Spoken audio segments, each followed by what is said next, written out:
Merci. Merci beaucoup.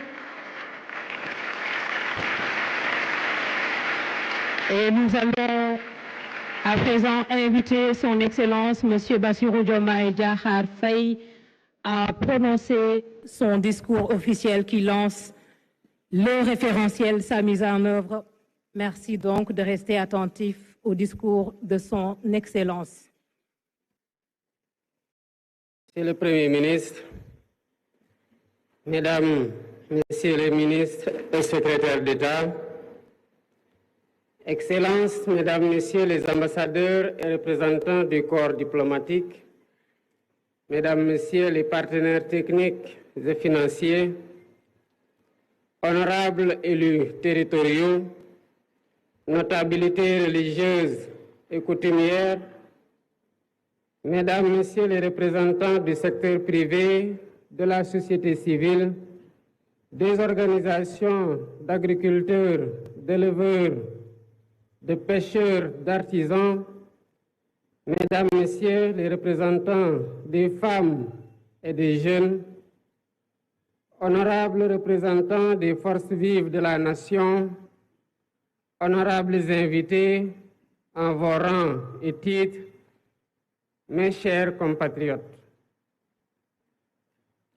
Je voudrais avant tout propos exprimer ma compassion et ma solidarité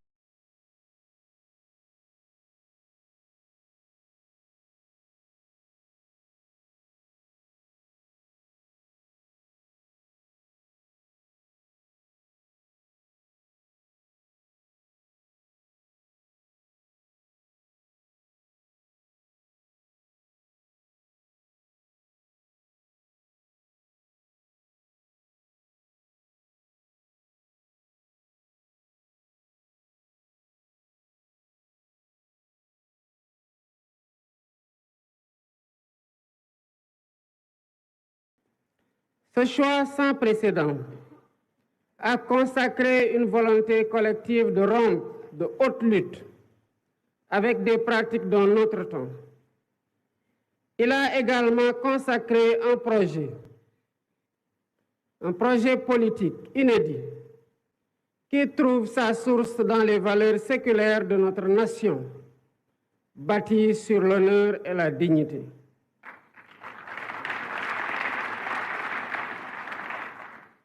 Pour rappel, lors de ma prestation de serment le 2 avril 2024, je m'engageais devant vous à mobiliser les Sénégalais d'ici et de la diaspora autour d'un projet national fédérateur orienté vers un futur serein. Dans ce sillage, j'ai impulsé la gouvernance publique autour du Djoub, Djoubal et Djoubanti, pour transcrire dans nos actes et discours de tous les jours la cause primordiale et la volonté sacrée du peuple sénégalais souverain. Dans cet esprit, j'ai demandé au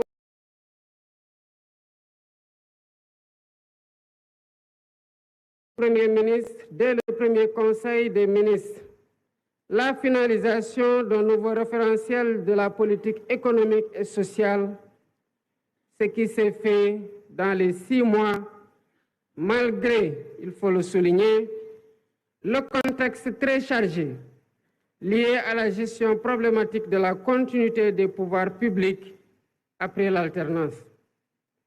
Aujourd'hui, 14 octobre 2024, nous partageons avec les différents segments du peuple sénégalais et la communauté internationale ce document stratégique qui pose les fondements d'une nouvelle ère pour notre pays.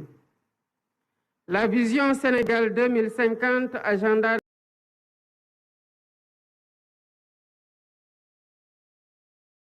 national de transformation, révèle donc assurément la dynamique d'un pacte social national pour bâtir un Sénégal souverain, un Sénégal juste, un Sénégal prospère. Ce document traduit en profondeur notre ambition de dépasser les clivages et les défis et de réviser totalement les schémas classiques du passé qui entraînent une stagnation et une régression sociale inacceptable entretenue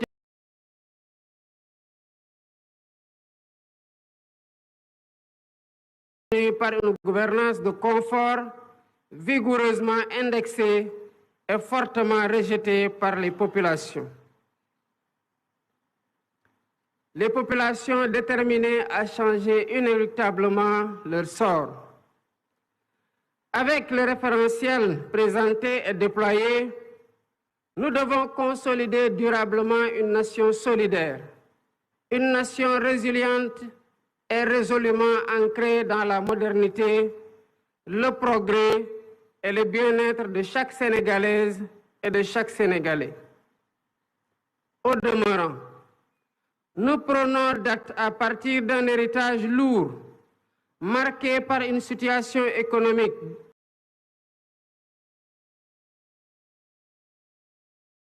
budgétaire, financière et sociale extrêmement difficile et complexe, qui trouve des explications dans la mauvaise direction empruntée par notre pays dès les premières années de notre indépendance. Mesdames et messieurs, notre économie extravertie a été neutralisée par un modèle d'exploitation des matières premières sans valorisation ni transformation locale notable, laissant notre secteur privé national trop faible, une industrie en miniature et nos jeunes talents en quête d'opportunités désespérées, souvent poussés à chercher un avenir ailleurs. Ces choix généralement imposés ont non seulement limité notre potentiel de développement, mais ils ont aussi peu à peu dépossédé le pays de la maîtrise de son destin. Je ne saurais m'étendre outre mesure sur ces diagnostics inquiétants à première vue, mais qui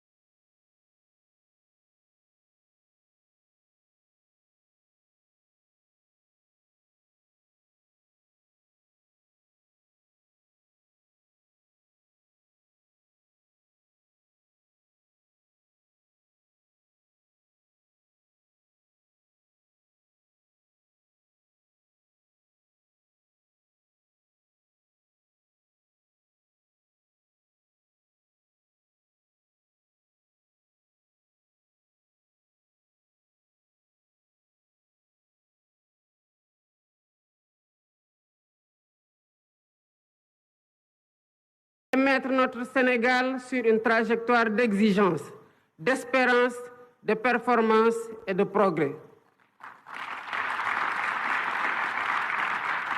C'est tout le sens et la pertinence de la vision Sénégal 2050. Cette nouvelle stratégie nationale de développement est une réponse innovante au défi de la transformation systémique du Sénégal. Elle repose sur une vision endogène claire, cohérente, ambitieuse et assumée. Cette feuille de route pour les 25 prochaines années, qui fait l'objet aujourd'hui d'un partage et le fruit d'une réflexion collective, est déclinée en stratégie quinquennale et décennale. Elle permettra d'ajuster et d'optimiser nos actions et efforts en temps réel. Ainsi, la transformation systémique du Sénégal repose sur 4 axes stratégiques déterminants. Le premier axe consiste à asseoir une économie compétitive, créatrice d'emplois. Nous visons à bâtir une économie diversifiée et résiliente, mais aussi inclusive. Cela passe par la valorisation de nos ressources naturelles, qu'elles soient agricoles, minières, pétrolière ou gazière à travers une industrialisation ambitieuse. Nous intégrerons nos matières premières dans les chaînes de valeur mondiales et nous transformerons nos richesses sur place, en particulier grâce aux technologies numériques et à l'intelligence artificielle. Le développement de pôles économiques viables associés à un cadre des affaires attractif contribuera à renforcer le secteur privé national et à diversifier notre économie. Dans les tout prochains jours, une loi sur la souveraineté économique viendra consacrer cette dynamique en s'appuyant sur une stratégie de financement solide et concertée avec toutes les parties prenantes.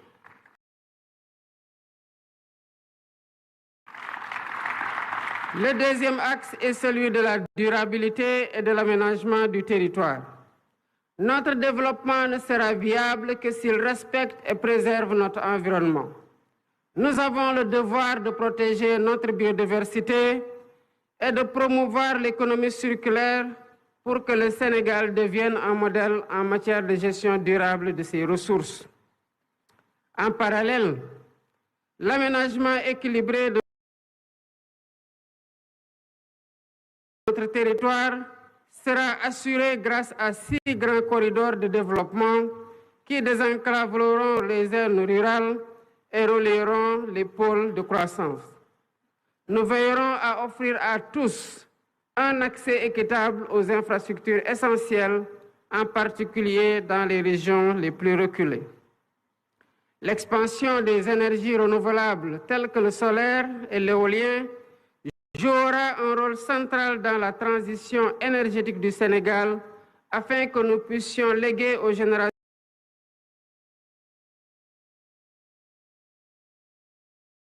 futures un pays respectueux de son environnement et en phase avec les défis climatiques.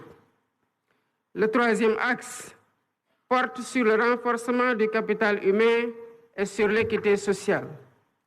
L'investissement dans l'éducation, la formation et l'innovation sera au cœur de cette transformation. Nous mettrons en place une politique éducative de qualité pour tous, ainsi que des réformes visant à offrir à chaque Sénégalaise et à chaque Sénégalais des opportunités égales, quel que soit son lieu de résidence.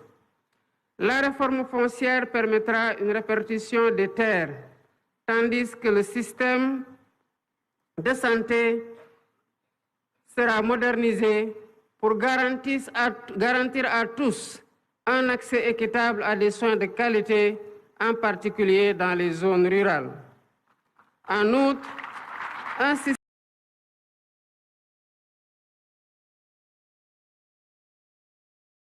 national d'assurance maladie sera instauré pour protéger chaque citoyen des aléas économiques et sociaux, réduisant ainsi les inégalités.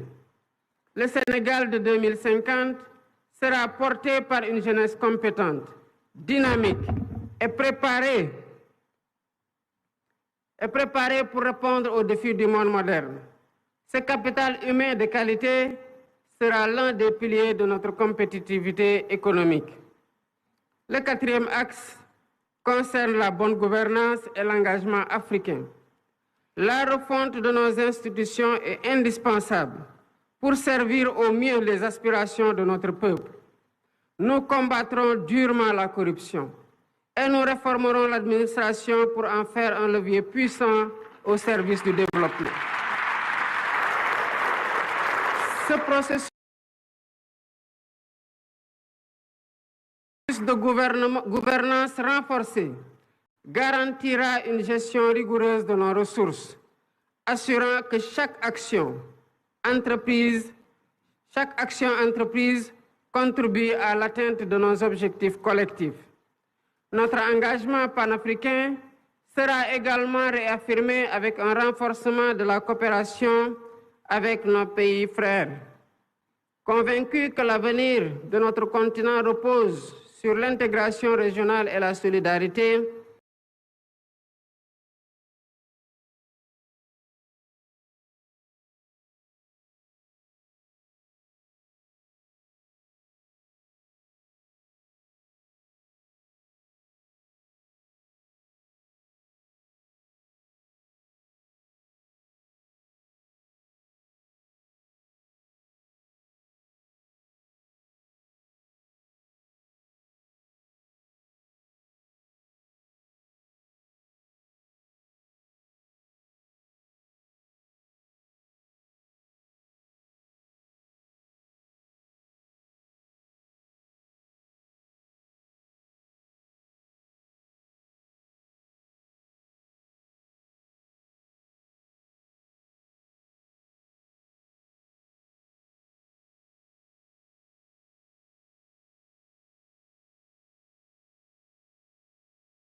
politique, qui appelle l'engagement de chaque Sénégalaise et de chaque Sénégalais.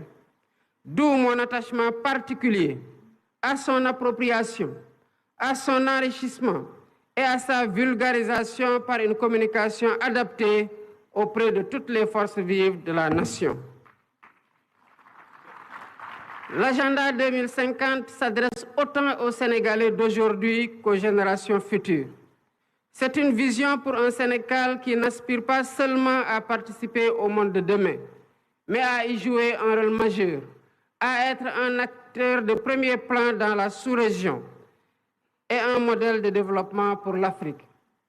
Je voudrais, à cet instant précis, adresser mes chaleureuses félicitations au Premier ministre Ousmane Sonko.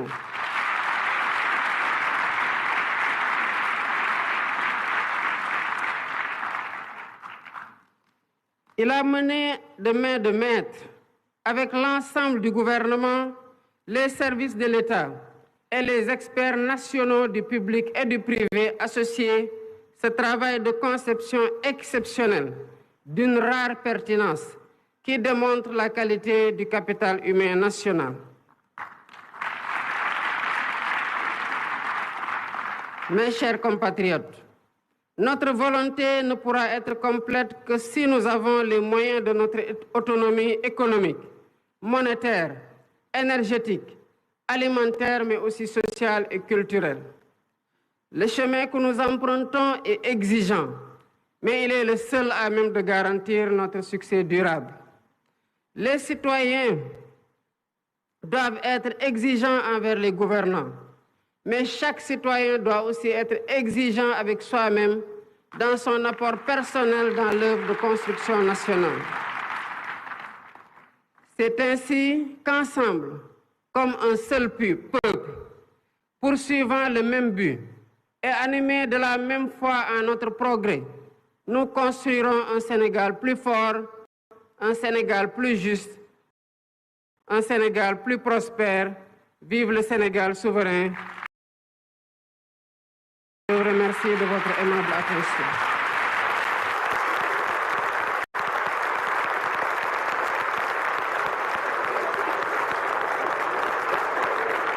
Vous venez de le voir sur